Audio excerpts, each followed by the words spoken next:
Hey everybody, and welcome back to my channel, and welcome to this week's Friday Reads, where we talk about everything I read in the last week and what I'm currently in the middle of and what I think I'm going to be getting to in the next week. And we have a ton of books to talk about because I have my DNF project going strong, and I DNF'd 4 books this week.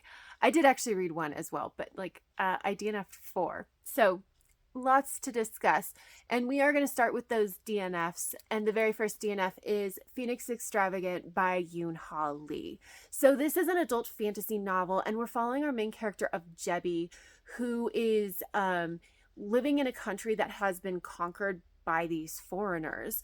But Jebi is trying to make a living, so they decide to go take this test at the Ministry of Art in the hopes of getting a job with the Ministry of Art. They don't, but the Ministry of Armor, I think it's called, does reach out and offer a job to Jebi, forcefully offers a job to Jebi. And in this job, they will be painting these symbols on the automata to make them kind of come to life.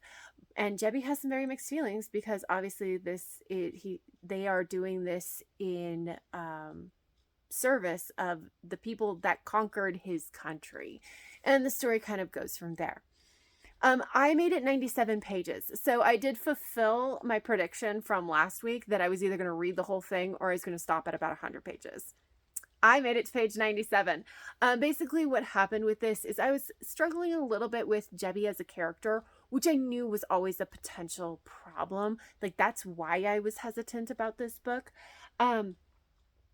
But also, as I was kind of going through it, first of all, I flipped to the back to see how many pages it was, and I actually landed somewhere in the last quarter of this book, and kind of just started reading. My eyes just caught the sentence, and I was like, oh, that's interesting. And before I knew it, I had read multiple paragraphs. But the thing is, because I had done that completely unintentionally, I also learned some pretty big bombshell revelations, and I didn't care. It didn't affect how I felt about this book at all. And so then I went back to read a little bit more, and what I realized was everything is just slightly off from what I want it to be. I wanted the character of Jebi made these choices, and I was like, I get it, but also I kind of want you to do something different, kind of thing.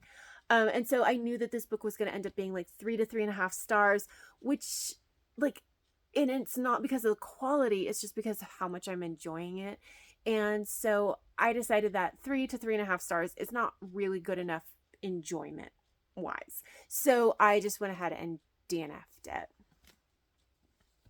And then the next book that I DNF'd is actually Raybearer by Jordan Afleco. And this is a YA fantasy book that follows our main character, who's basically been tasked, cursed. It's a little unclear if it's going to be a forceful kind of thing, but basically her mother told her to basically get in good with the council for the prince so that she can fall in love with the prince, so that she can then kill the prince.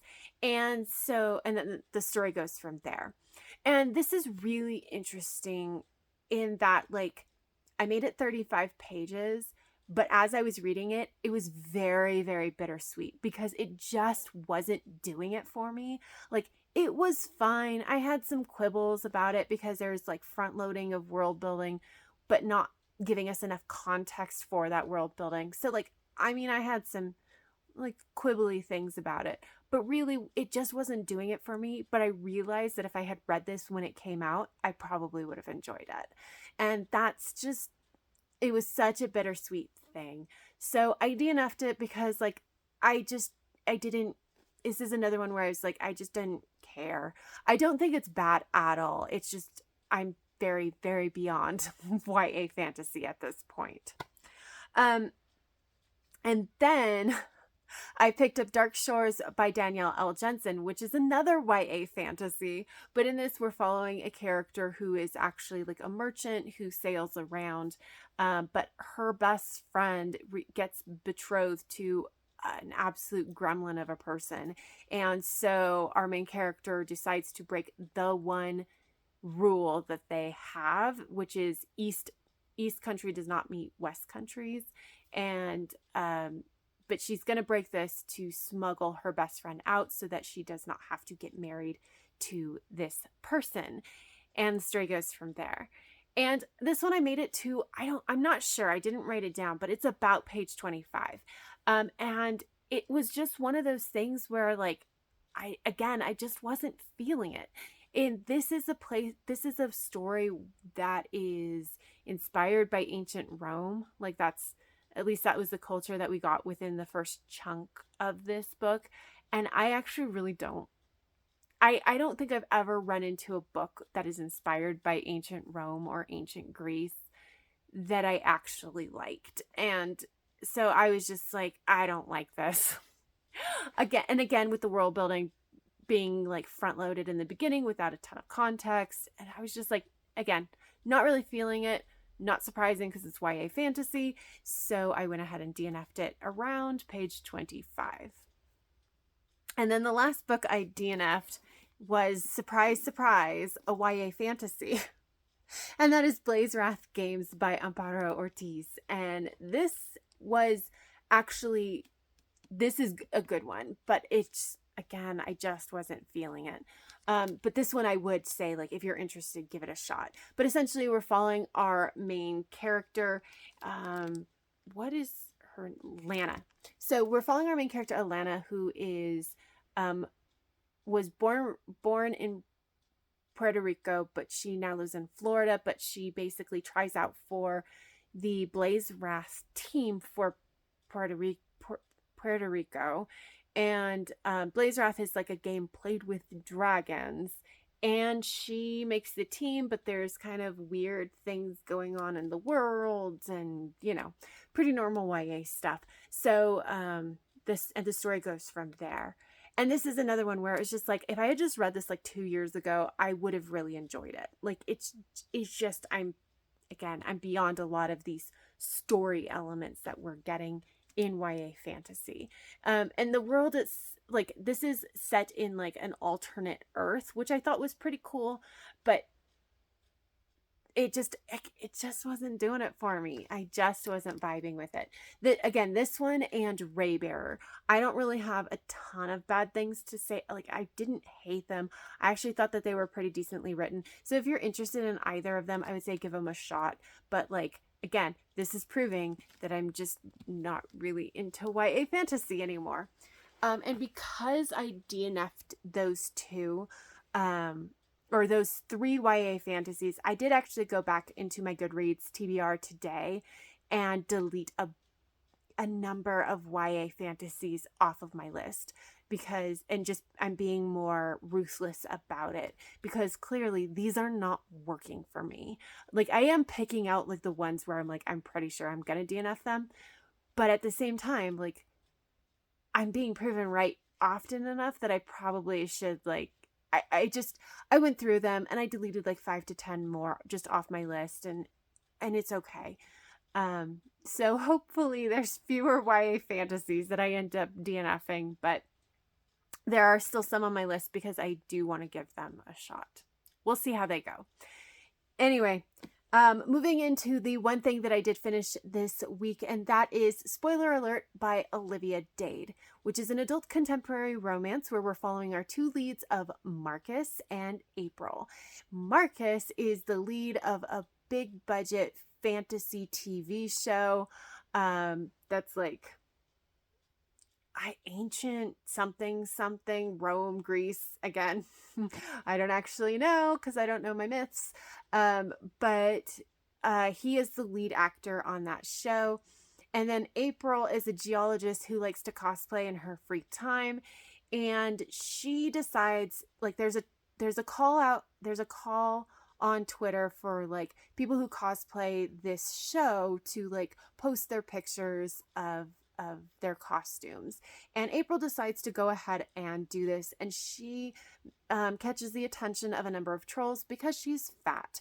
And so Marcus happens to notice that she's getting bombarded with these awful messages, he decides to publicly ask her out on a date because, to basically to show the trolls.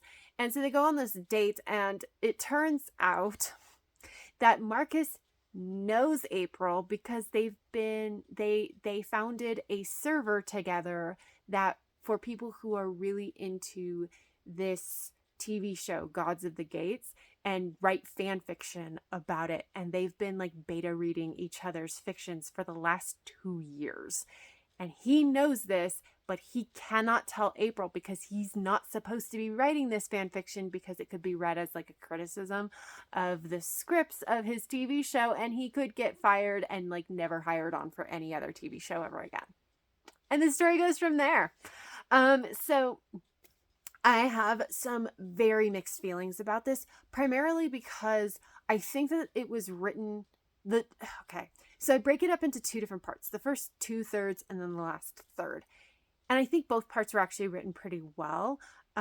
But what I found for me personally was that tonally it was very different. So in the first 2/3, we have, we're touching on a number of serious topics, but it's still pretty lighthearted. And we're referencing like some of Marcus's ridiculous roles that he's had over the years because he's been acting for 20 years. And, we get to like part of what's included in this book are like pages of the scripts of some of these awful, awful movies like Shark Foon, just really terrible. And they're really fun to read. And again, it's lighthearted. So even though we're touching on these very serious topics, it's just overall pretty lighthearted. And then we get to the last third, and it's just, we're missing those lighthearted touches, and we're dealing with some big things. And like Marcus is angsty because he still hasn't told April, and he knows that it's not going to go over well. And they're also dealing with some like parental issues.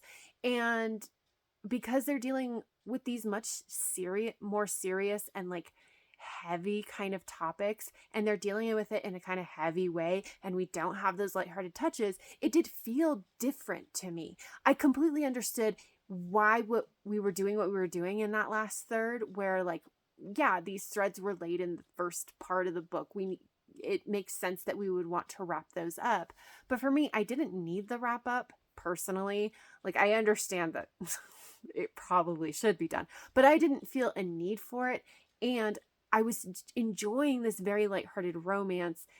And even though I really liked how a lot of these topics were handled, like, that's not what I wanted from my ending of this very lighthearted book.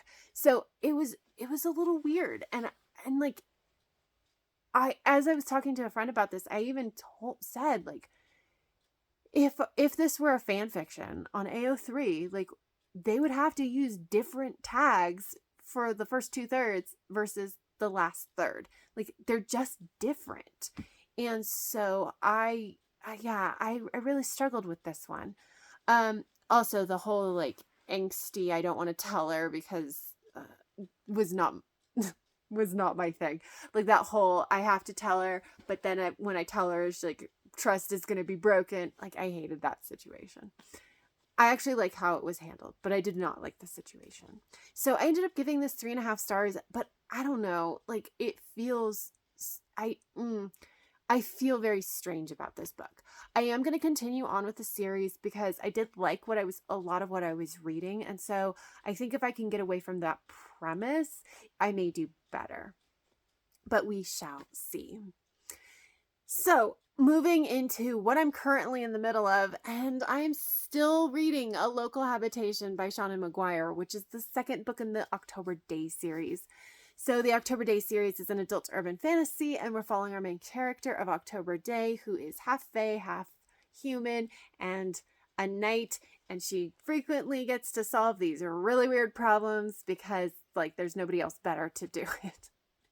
And in this particular book, she is being called to check on a neighboring county because it is her liege's niece, and she has not been checking in, and he's worried about her. Only for Toby to go to this company that's like, the county is also a tech company, interestingly, and and things are not going well, especially since people keep dying. And so Toby has to figure out what's going on, hopefully before more people die. Um, and this is a rough read. I think I would rather read the first book again than reread this second book. And this one is hard because, technically speaking, it is a huge step up from the first book. So a lot of like the quality issues are smoothed out. My biggest problem, as I stated last week, is that so many of the people in this company are really stupid. As in, and it's kind of like horror movie stupid, where you're like, don't go, why are you going into that house alone? Like, you're just asking to be killed. And it's that kind of level of stuff where you're just like you guys have no self-preservation. And so yeah, I'm on page 210 now. So I'm past a lot of the worst of that stupidity. So I think that I can just pretty easily fly through this, which is good because I really, really need to finish this book. So moving into what I'm going to be reading next week.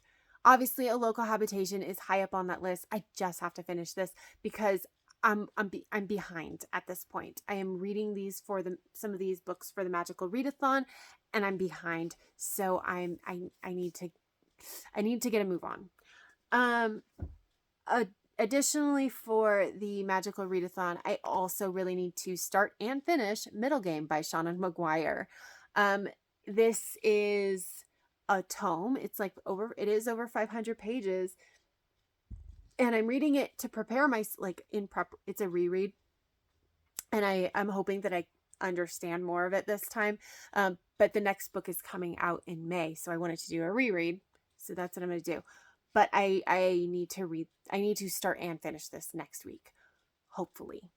And then additionally, I do also want to read Sweep With Me by Alona Andrews. It's a novella. It's only 116 pages. I should be able to do it once I actually get through the Toby Day book, hopefully. And then I do have a few things out from the library for my DNF project. First is a holdover from last week, and that is Fortune Favors the Dead by Stephen Spotswood. This is a historical mystery that's more homage to Sherlock Holmes and Watson. And only it features females, queer females, actually. And that is my hesitation with this, because it's a dude writing females. And queer females at that. And I just have a really bad track record with male writers writing females. So I'm hoping that this bucks the trend, but honestly, if my track record is anything to go by, it's not going to be good. I'm just hopeful because it sounds like such an interesting book. Anyway, I also have Girl Gone Viral by Alicia Ray. This is an adult contemporary romance. I just haven't heard anything about this author, so I don't know if that's going to work out for me. I also have The Princess Will Save You by Sarah Henning. This is YA fantasy, but it's also an homage or reimagination of The Princess Bride, which means it's either going to be just amazing or it's going to be hot garbage. But I really want it to be amazing, and so I'm still going to give it a shot. And then the last thing I have out is Mirage by Samaya Dayoud, and I don't know how this is going to go because it is also YA fantasy. We shall see how all of that works out. But that is it. That's everything that I read. I DNF'd. I'm currently in the middle of, I think, that I'm going to be getting to next. So if you have any thoughts or feelings about any of the books that I mentioned in this video, please leave me a comment down below. But that is all I have. So if you like this video, please give it a thumbs up, subscribe if you want to, and until next time, have happy reading, and I will see you in my next video. Bye!